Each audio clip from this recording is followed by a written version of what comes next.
More than 1,100 county employees will be affected by the outcome of the lawsuit which contests the civil service program. Although the majority of county employees favor civil service, many county elected officials do not, such as tax assessor-collector Stewart. It was Stewart who filed suit because he feels civil service denies his right to hire the people of his choosing. County Judge Howard Green says he expects there will be more trouble before the court settlement. Well, I think we'll have some problems from time to time. We'll try to resolve them as best we can and get the best cooperation that we can out of the elected officials. I'm disappointed that so many of them seem to be opposed to it.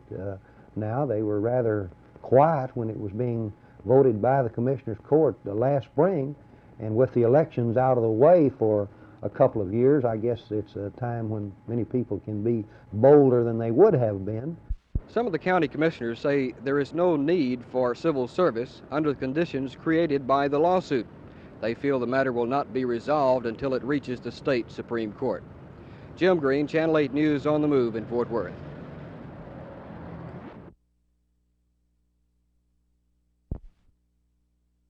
Problems at Love Field stem from the intense competition between independent cab drivers and those of the Yellow Cab Company, the only cab operation franchised by the city. Representatives of the independent drivers have told the City Council that they are discriminated against at Love Field. But Assistant City Manager Eugene Denton says the independent drivers have certain advantages simply because they do not have to operate under the regulations of the city's franchise. According to Denton, the wait for a yellow cab driver at Love Field is 40 minutes because he must take his turn in line. But Denton points out the independent driver doesn't have to wait his turn. He can get a fare shortly after arriving at Love Field. And with this kind of advantage, independent drivers have the opportunity to make more money than those with yellow cab.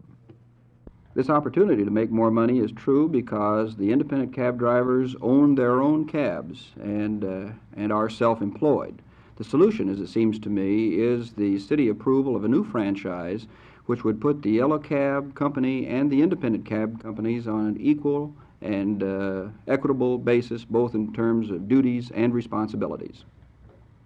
The cab drivers here at Love Field have heard talk of solutions before, since this controversy has been smoldering for several years. And so talk of solutions is nothing new. What would be new is the solution. Jack Hill, Channel 8 News on the Move.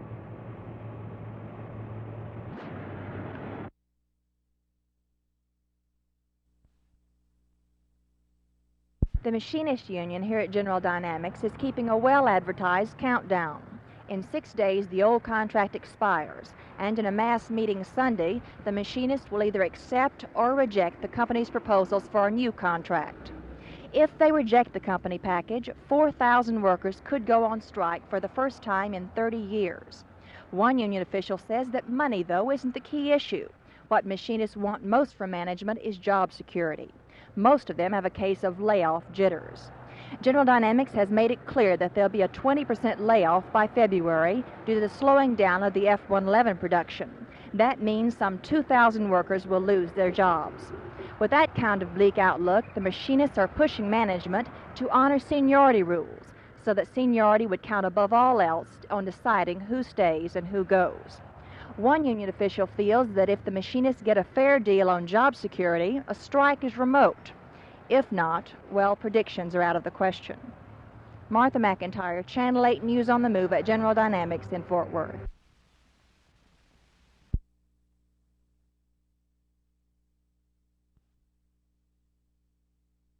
Well, I'm from Richmond, California.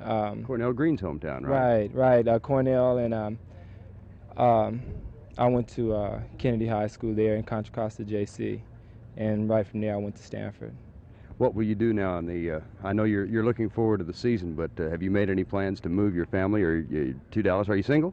No, I'm not. I'm married. I have a little boy, and I'm planning now to have him fly down, fly in. I'm looking for an apartment now.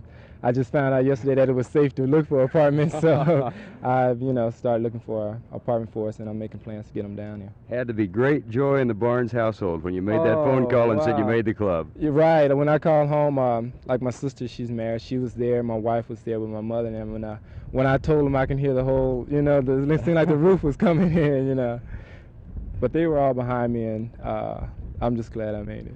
You know, Ben, I've got a picture of a guy named Bob Lilly wearing a Ben Barnes T-shirt. I don't guess that's you that he had in mind. No, it's not. Like down in Thousand Oaks, there was one lady that came up. She was looking for autographs, and I wrote my name down, and like a lot of times I signed it as Ben Barnes, and she just looked at me and said, "That's not your name," and I said, "Well, believe it or not, it is." And she said, "Well, we have a lieutenant governor, that's the name." And I said, "I know," but she just sat there and said, "Well, it's still not your name, give me the right name." So I sat there and argued with her for a while, to convince her that it was.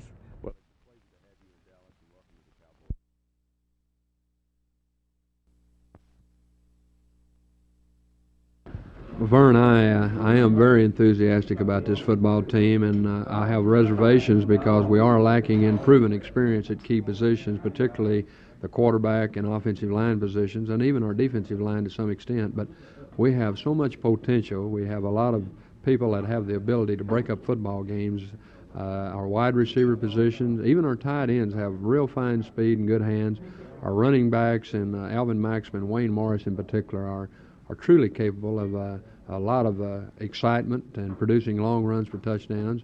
And even in the defensive secondary, guys like Robert Popelka can give the crowd a thrill in returning pass interceptions all the way, or punt returns. And overall, I think SMU is going to have a fine football team.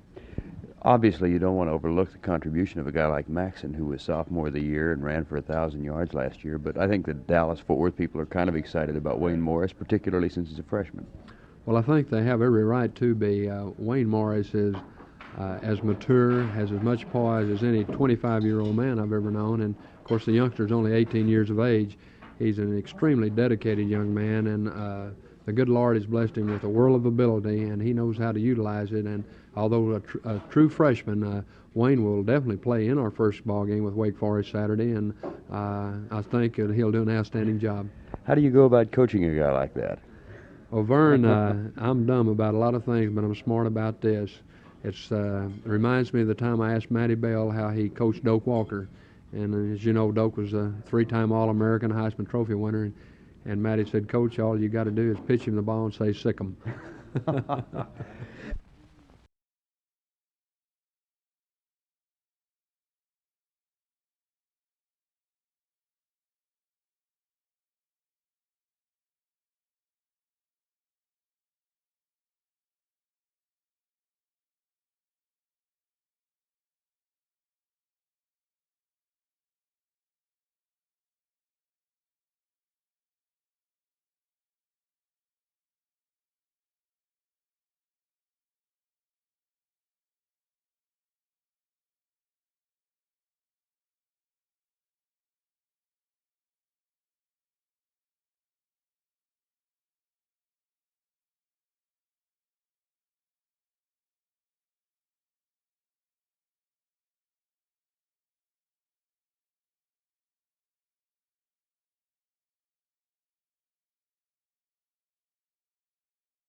That are needed when a large aircraft lands. It's a bigger problem now. With 747s, you'll get 200 or 300 people getting off at one time.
Okay, look here, they in there.